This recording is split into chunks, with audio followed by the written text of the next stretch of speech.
મહીસાગરમાં પોલીસને ખુલ્લી ચેલેન્જ આપતા લુખ્ખા તત્વો જોવા મળી રહ્યા છે। 7 થી 8 લોકો હાથમાં દારૂની બોટલ સાથે વિડિયો બનાવ્યો છે। એક બાદ એક દારૂની બોટલ સાથેના વિડિયો વાયરલ થઈ રહ્યા છે। પોલીસની ગાડી આગળ પણ દારૂ સાથે વિડિયો બનાવ્યો છે। તલવારથી કેક કાપતો વિડિયો વાયરલ થઈ રહ્યો છે તો હાથમાં દેશી તમંચા સાથેનો વિડિયો પણ વાયરલ થઈ રહ્યો છે। પોલીસનો ડર ન હોય તેમ બેફામ વિડિયો બનાવવામાં આવતા હોય છે। વિડિયોમાં દેખાતા યુવાનો સંતરામપુર તાલુકાના હોવાની શક્યતા સેવાઈ રહી છે તો પોલીસ દ્વારા કડક કાર્યવાહી કરવામાં આવે તેવી પણ લોક માંગ ઉઠી છે।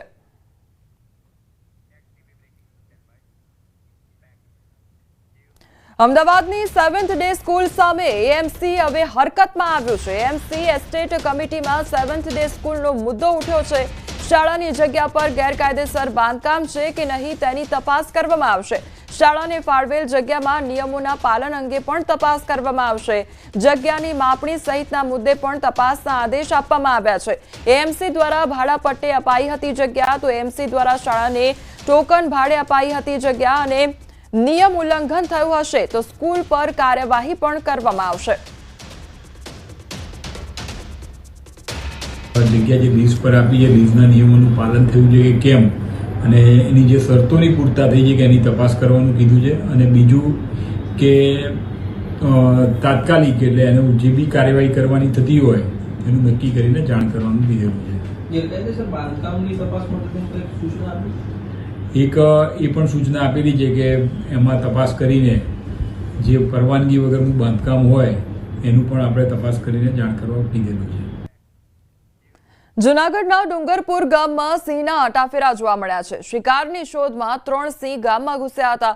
અવારનવાર સિંહો આવી ચડે છે રહેણાંક વિસ્તારમાં ત્યારે સિંહોની લટાર સીસીટીવી કેમેરામાં કેદ થઈ છે તો રહેણાંક વિસ્તારમાં સિંહો આવી ચડતા લોકોને હાલાકી વેઠવાનો વારો આવ્યો છે। લોકોમાં ભયનો માહોલ સર્જાયો છે તો શિકારની શોધમાં 3 સિંહ જોવા મળ્યા છે અને સીસીટીવી ફૂટેજ પણ વાયરલ થયા છે તો રહેણાંક વિસ્તારમાં સિંહ આવી ચડતા લોકોમાં ભયનો માહોલ જોવા મળી રહ્યો છે અને અવારનવાર આ પ્રકારની ઘટનાઓ સર્જાતી હોય છે જેના કારણે રહેણાંક વિસ્તારમાં સિંહો આવવાને કારણે લોકો ડરમાં જીવવા માટે મજબૂર બનતા હોય છે તો જૂનાગઢના ડુંગરપુર વિસ્તારના દ્રશ્યો સામે આવ્યા છે કે જ્યાં ડુંગરપુર ગામમાં સિંહના આટાફેરા જોવા મળ્યા છે।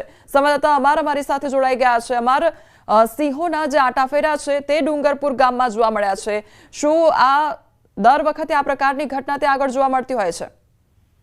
કોમલ, ચોક્કસ કે ડુંગરપુર ગામની અંદર સિંહોના આટાફેરા હવે સામાન્ય બન્યા છે કારણ કે જંગલ બોર્ડર ત્યાં નજીક જ આવેલી છે ને જેના કારણે સિંહો અવારનવાર શિકારની શોધમાં છે તે રહેણાંક વિસ્તારમાં આવી ચડતા હોય છે। ખાસ કરીને હાલ ચોમાસાની ઋતુ છે ને જંગલમાં જીવજંતુનો ઉપદ્રવ વધ્યો છે ને જેના કારણે સિંહો ત્યાં ખલેલ પહોંચતી હોય છે સિંહોને। તે માટે સિંહો રાત્રિના સમયે તો ઠીક પરંતુ હવે દિવસ દરમિયાન પણ રસ્તા ઉપર કે રહેણાંક વિસ્તારમાં આવી ચડ્યાની ઘટનાઓ સામે આવતી હોય છે પરંતુ અત્યાર સુધી જૂનાગઢ શહેર આસપાસ ક્યાંય પણ સિંહોએ લોકો પર હુમલો કર્યો હોય તેવો બનાવ બન્યો નથી।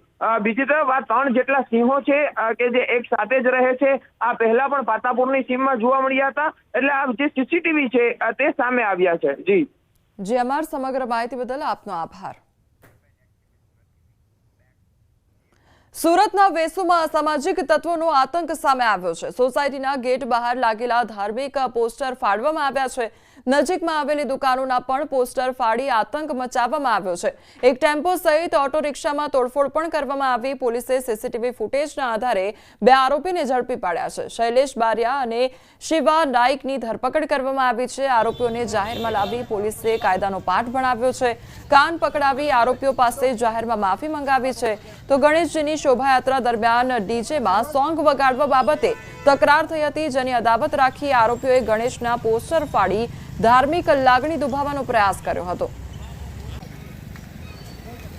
એવું લાગે છે કે આ લોકો સેમ ગણપતિના પ્રોગ્રામમાં સામેલ હતા અને 3-4 દિવસ પહેલા ડીજેની સોંગ બાબતની કોઈ આપસી આ લોકોના ઝઘડા થયેલ હતા જે અદાવત રાખીને આ લોકો એવા કૃત્ય કરેલ છે।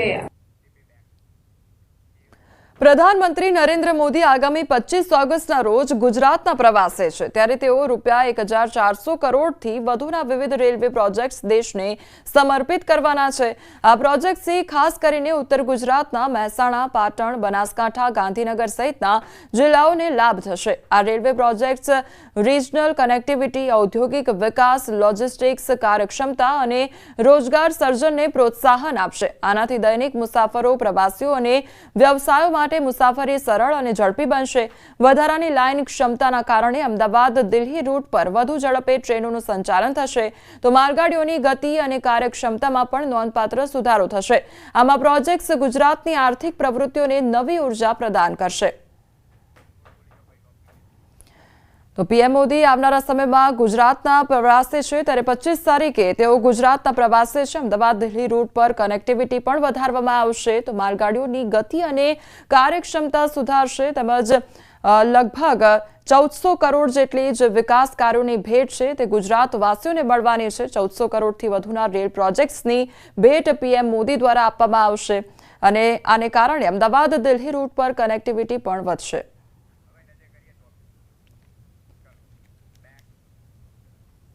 હવે નજર કરીએ ટોપ 3 હેડલાઇન્સ પર।